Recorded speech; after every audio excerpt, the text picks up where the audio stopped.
It's being called the crown jewel of Everglades restoration, a massive project expected to transform how water flows across half the state. Yeah, Governor DeSantis was in western Palm Beach County earlier today, breaking ground on what he says could help Florida breathe again. CBS 12 News reporter Katie Benty joins us in the studio with more. Katie?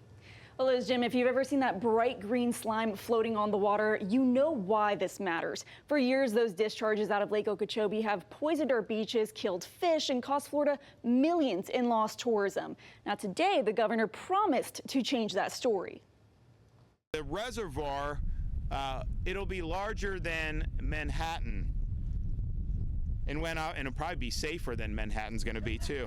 Governor Ron DeSantis is talking about what he calls the crown jewel of Everglades restoration, a 10,000-acre reservoir in South Bay. In western Palm Beach County Thursday, DeSantis broke ground on the project, built to hold 78 billion gallons of water as part of a $3 billion plan to restore the flow Florida lost. For decades, water from Lake Okeechobee has been pushed east and west into the St. Lucie and Caloosahatchee estuaries, triggering toxic blue-green algae, killing fish, and choking tourism. Now the state says it is finally sending that water south where it belongs. You've never had in modern history this much water flowing south to the Everglades and Florida Bay. This new pump station, 9 giant pumps capable of moving 3 billion gallons a day. It'll push cleaner water into the reservoir instead of out to sea. By 2029, we're going to have these key projects done. It had been 2034 under Biden. That 5-year acceleration is thanks to a new agreement with the U.S. Army Corps of Engineers. DeSantis says it could lower Lake Okeechobee by 6 inches and help replenish the Biscayne aquifer. That means clean water for the Everglades and, according to environmental experts, for millions of us. This pump station will move water into the EAA reservoir, helping reduce harmful discharges from Lake Okeechobee and send more clean water south. And this is the 80th milestone in Everglades restoration since 2019. Just one more step towards restoring Florida's river of grass. Back to you. To continue to be addressed both in South Florida and across the state, that can be done in sync with Everglades restoration. And we've shown just how effective that work is when done together. So this work has a return on investment, obviously in terms of quality of life, but also in terms of Florida's economy. Places like the Everglades are one reason why people like to be tourists in Florida and visit. There's a lot of great stuff to see for those who are of that type of bent. So when we came in 2019, we launched a very ambitious effort to get all this done and to move forward with really strong speed. After, quite frankly, a lot of this had been languishing and there was a lot of frustration that progress wasn't being made. We have gotten over $8 billion just in state money and state investments since 2019 for both water quality and Everglades restoration. In July, we announced that we've tripled the water storage capacity in South Florida since I've been governor, including we opened the important C-43 reservoir, which will help mediate discharges into the Caloosahatchee. Also did the C-44 reservoir, our part of that. Before we did C-43, and I know there was issues with the Army Corps, but we did our part on that. And so both of those reservoirs are really, really significant for managing the water flow. Massive reduction in nutrients in South Florida waterways, almost 750,000 pounds per year of nitrogen and about 500,000 pounds per year of phosphorus. Annual nutrient removal efforts because of those projects adding to what we were already doing. 1.8 million pounds of nitrogen and almost 800,000 pounds of phosphorus are removed each and every year. This is a major deal. We've also been able to move more water south to the Florida Everglades. That's important for the aquifer. It also has led to Florida Bay achieving its salinity goals for the first time in decades. And although we're proud of that, we've always said, there's a lot more work to do. Many of the projects that go into Everglades restoration are this 50-50 shared component between the state and the federal government. And what we saw, we had a good momentum going under the Trump 45 administration. You know, to be honest, this isn't a partisan thing. It just languished under Biden. The project completions were pushed out, and they basically said the southern reservoir was going to take till 2034, which was not acceptable for us. So Florida has gone ahead of schedule. We've worked faster than any other state has been able to do, but we recognize that we had an opportunity to do more. You know, the Army Corps, I think they're actually doing a great job with this partnership, but you know, it's built a little bit differently. The bureaucracy is a little bit more cumbersome than what we do in Florida. And so it's just, we have the ability to pounce on these things and to bring projects to fruition very, very quickly. So we reached this summer, I think as many of you know, a historic agreement to expedite and advance Everglades restoration with the Trump 47 administration. Under this new agreement, Florida is now empowered to complete work on behalf of the Army and federal government. So they give us the funds and then we execute on the projects, and we're able to do these projects quicker and get this done faster. So because of this agreement and what Florida has done, the Army Corps has now been able to accelerate their commitment and investment into Everglades restoration so that by 2029, we're going to have these key projects done. It had been 2034 under Biden. So that's really, really significant. That's a 5-year acceleration for the construction of the southern reservoir, the EAA reservoir. So we really appreciate the collaboration and the partnership we have with our federal partners, and really thank the Army Corps for really, I mean, it's been great to see. They've worked really well with us, and we're making really, really big progress. So the main part of the EAA is a federal project. We did our part of the EAA. I mean, we got that done very quickly. There are other components of the EAA which were also under federal, and so what we said was, let us do some of that, give us the money and we'll do it. So we've been granted the authority to construct the inflow and outflow pump stations and other auxiliary features of the EAA reservoir. So the Army Corps focuses on the main reservoir basin. We do the other kind of supplementary and complementary components of that.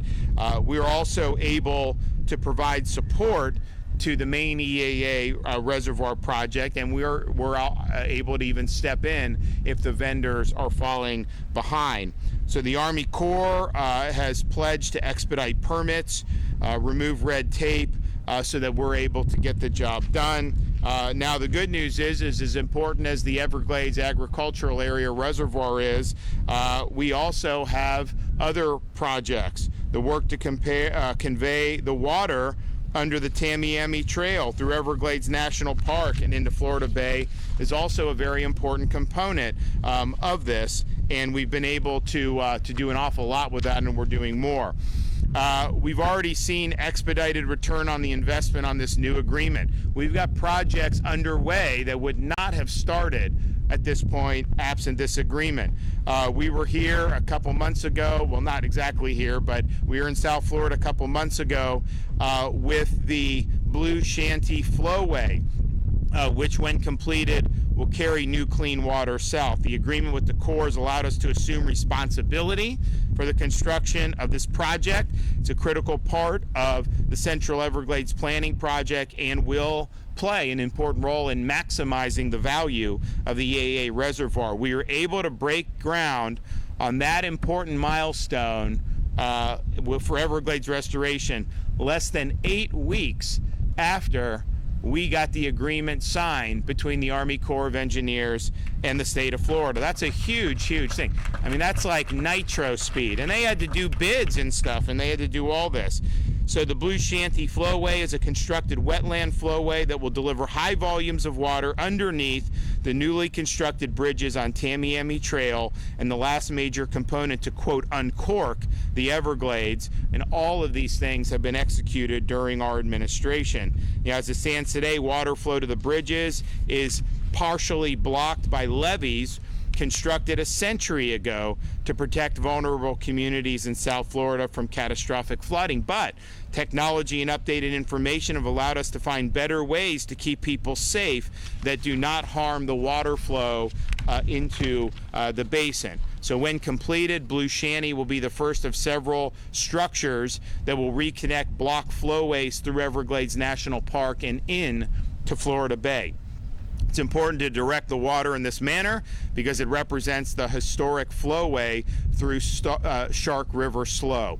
This is the first step of a significant project that will ensure this project is ready to go as the EAA reservoir comes online, and will end up costing half of the original federal estimate.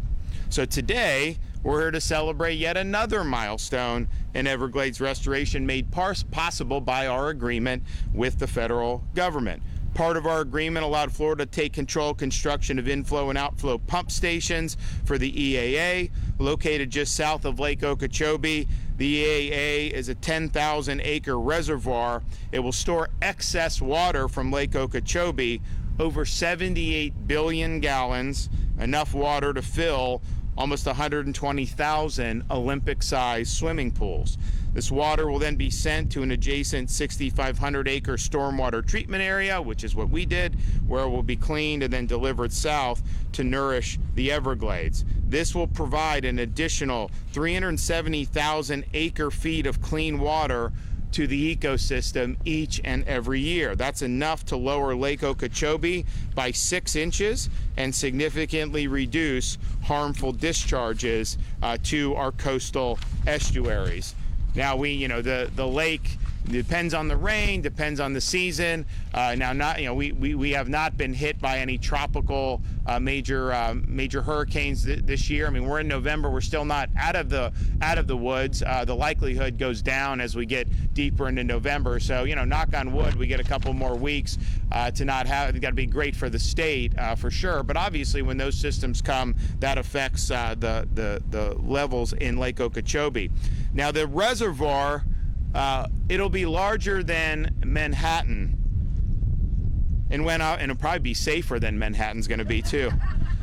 And when operational, will deliver between 270 to 470 billion gallons of clean, fresh water to the Everglades and Florida Bay every year. We'll also supply fresh water for the Biscayne Aquifer, which is a source of drinking water for many people in South Florida. So this is something that will be really significant. Now, we had major delays, as I mentioned, under the Biden administration. Again, it's not a partisan attack. It's just the truth. This stuff was really languishing. We have delivered with South Florida Water Management District, with Florida DEP.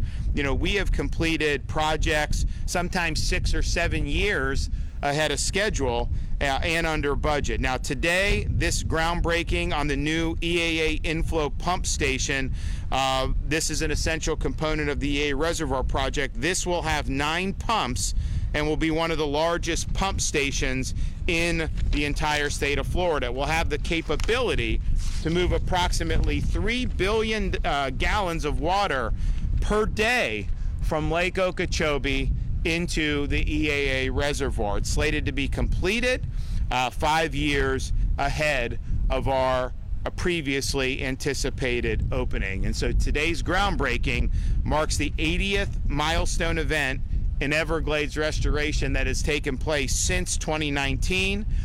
Really what we needed was leadership and vision, and then we needed to provide support for the people that were on the ground getting it done, and it's worked out very, very well. So we're going to continue to do this. Now, we'll be putting out our budget for the next fiscal year, probably sometime in early December would be my guess. And while we haven't settled on precise figures for anything, needless to say, we're going to continue our support for Everglades restoration and all we've done to be able to promote conservation and water quality in the free state of Florida. It's been important, it's been meaningful, it's made a difference, and today's groundbreaking shows that we could easily, when you do these things, what I've learned is if it's the federal government and like politicians, oh, the federal government, it's their fault, it's their fault, it's their fault. Well, yeah, we can do that and like point fingers, right? Or we can say, you know what, we'll step up, we'll do it. We did all this other stuff with our money. We weren't begging the feds to take it over. We weren't begging the feds for extra money. We did our share. And now we're saying, okay, you've got other projects, you've got the resources for that. Give us the resources, we'll do it. We'll move it ahead. We'll move it ahead of schedule. Not a lot of other states operate that way, just to be very clear about that. So we're proud that we've really been pushing forward. We don't just sit on our hands. We go out and get the job done. And today is going to be a really special day. So I want to thank everybody that's been involved in getting us to this point. We're now going to hear from some of our other folks. And so we'll start with our Secretary, Alexis Lambert from Department of Environmental Protection.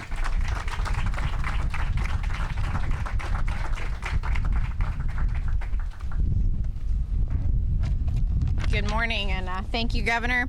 Alexis Lambert, Secretary of the Florida Department of Environmental Protection. It's a privilege to be here today to celebrate another major step forward in Everglades restoration. The EAA inflow pump station is more than a construction project. It is a key piece that makes the crown jewel of Everglades restoration possible. This pump station will move water into the EAA reservoir, helping reduce harmful discharges from Lake Okeechobee and send more clean water south to the Everglades. Today's milestone also is something bigger than a construction project. It's the strength of partnership. This summer, the state of Florida reached a landmark agreement with the U.S. Department of Army. This agreement is allowing us to deliver Everglades projects faster, at lower cost, and with stronger coordination than ever before. By taking on construction of the pump station, the state is enabling the Army Corps of Engineers to focus on building the main reservoir basin. By working side by side, we are keeping the project moving efficiently and making sure all pieces come together smoothly. The Everglades is a national treasure and a cornerstone of Florida's identity. Working together with our federal, state, and local partners, we are ensuring this ecosystem can thrive for generations to come. Thank you for your leadership, Governor. Okay. Anna Upton.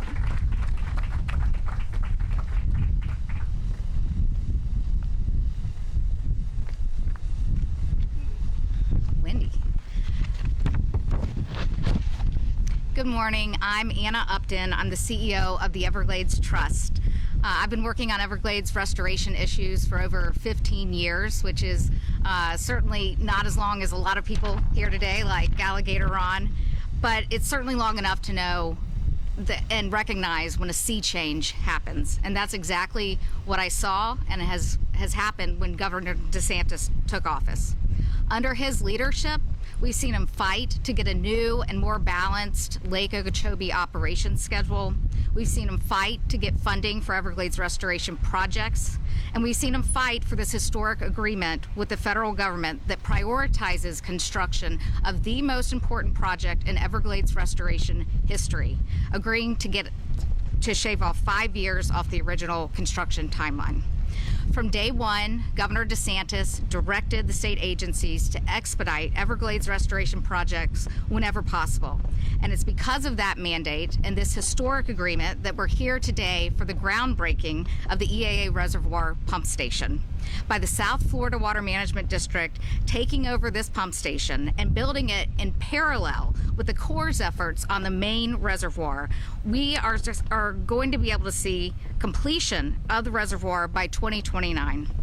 The EA Reservoir is considered the crown jewel of Everglades restoration. It is 25 years in the making, and today we are finally one step closer to that dream becoming a reality. Teddy Roosevelt said, "The nation behaves well if it treats the natural resources as assets, which it must turn over to the next generation increased and not impaired in value." Governor DeSantis, you have put that principle into practice. Thank you for your steadfast leadership. We would not be here without you, and your impact on restoring America's Everglades will not be forgotten. Thanks, good job. Yep, thank you. Okay, Drew.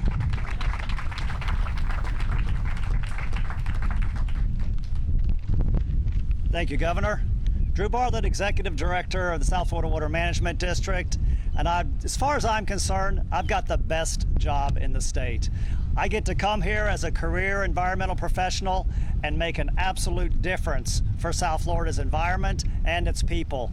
Also, I get to work with the best board of directors in the state of Florida. Governor, you're good at recruiting, I must say. But we have our chairman, Chauncey Goss, with us today. We have Alligator Ron Bergeron, Colonel Charlotte Roman, Robert Spotswood Jr., Jay Steinley, and Ben Butler. I think I got them all. So thank you so much for being here, board members. And we also, when you drove in, you drove by the embankment construction that the Corps of Engineers is expediting. I want to recognize Colonel Bowman here with the Corps. So thanks for being here, Colonel. We mentioned it. This pump station is huge, right? It is big, but why does it need to be big? 3 billion gallons per day. Just to give you a sense of how big that is, take all the water supply systems in the South Florida Water Management District from Miami to Kissimmee, add them all together, that's 1.1 billion gallons per day, not 3 billion. That's the size of this pump station. Why is it so big? Because it has to move rivers. It is moving the river of grass, literally, right? Right now, the Kissimmee River is coming into Lake Okeechobee at 1 billion gallons per day. This can pull water off of Lake Okeechobee. Instead of it going to the east and west coast, it's coming south into this reservoir, and it's because of this pump station that we're able to do that. What an incredible project. It wouldn't be happening right now if it weren't for the landmark agreement, which was signed on July 18th. But I want to recognize the staff at the Water Management District, particularly Alexis San Miguel, because 2 weeks after that agreement was signed, this pump station was on the street. It was getting bids, and now that put us here today, breaking ground on this pump station. Amazing work. Thank you, everybody. You mentioned 80 milestones, 80 achievements. I looked at the calendar and I said, 80, God, that's frequent. You know how much, sir? One a month. One a month since he took office. That's absurd, but I like it. It's wonderful. So anyway, everyone described Governor DeSantis as bold when he took office, and I honestly, it is very bold what he's been able to do, but I'm changing it. It's relentless. It's relentless effort for Florida's environment in the South, and I want to thank you on behalf of us and all the professionals at the South Florida Water Management District. You have given us the opportunity to make a difference. We're not often given that, but it just feels great to see the difference we're making. Thank you, sir, for doing that for us. Absolutely. So if you see, we've got the kind of before and after how the water was flowing, and again, that was basically created by man to change the historic flow that had been done. And then now with what we've been able to do, you've never had in modern history, recorded history, I don't think, in the last, 100 years probably, 75 years, this much water flowing south to the Everglades in Florida Bay. We've also provided a huge relief for some of our coastal communities. You go back to 2016, I wasn't governor at the time, but 2016, what was happening over in the east coast of Florida, places like Stuart, massive discharges going over there, a lot of blue-green algae, big type of blooms, really impacted the economy, quality of life. It didn't, honestly, it smelled bad. I mean, it just was not good. And then in 2018, I remember I was running for governor for the first time in Southwest Florida. You had massive discharges going into Caloosahatchee, and it ended up interacting, I think, with some of the red tide, which comes in, and that's naturally occurring, but it gets a lot worse when you have all these nutrients that are spewed out there. And so you had some of these hotels and restaurants that were just vacant as a result of that, because it's just not what people wanted to do. So now, first we started working with the Corps during my first year as governor under the first Trump administration, and they were good to work with, and they did work to moderate. I mean, we had no major discharge events compared to what had been happening when the Corps started to moderate, but we also just we wanted to kind of control our own destiny. We don't control when water's discharged. They have a mission, flood control. So by doing these reservoirs, you now have a place you can store, clean the water. And, like the Caloosahatchee, they actually want water part of the year to be put there. So now you have an ability to do the clean water.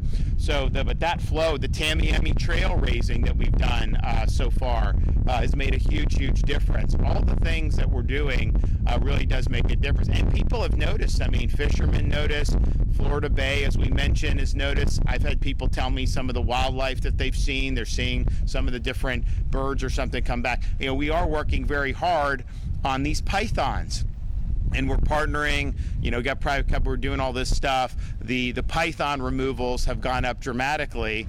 We want to keep that going. I mean, these things are not native to this area, and they don't have a natural predator, and so they just basically wreak havoc on the ecosystem. And they're nasty guys too. I mean, they're hard to find, and it's but we got people that love to do it, and they're now doing it. And this company is now in, they're putting up money to be able to get folks out there to capture them, because then they sell the python skin on purses and wallets and belts and boots and all these other different things. And so look, if that's what it takes to be able to incentivize the removal, so we did a lot when I first came in. We did increase the numbers, but it's like, one female python can have how many eggs, right? I mean, it's like massive numbers of eggs that they're laying. And so, unless you get into the nest or whatever. So we were kind of just like really kind of doing some mitigating, but it wasn't really turning the tide enough. And so now the numbers have really gone up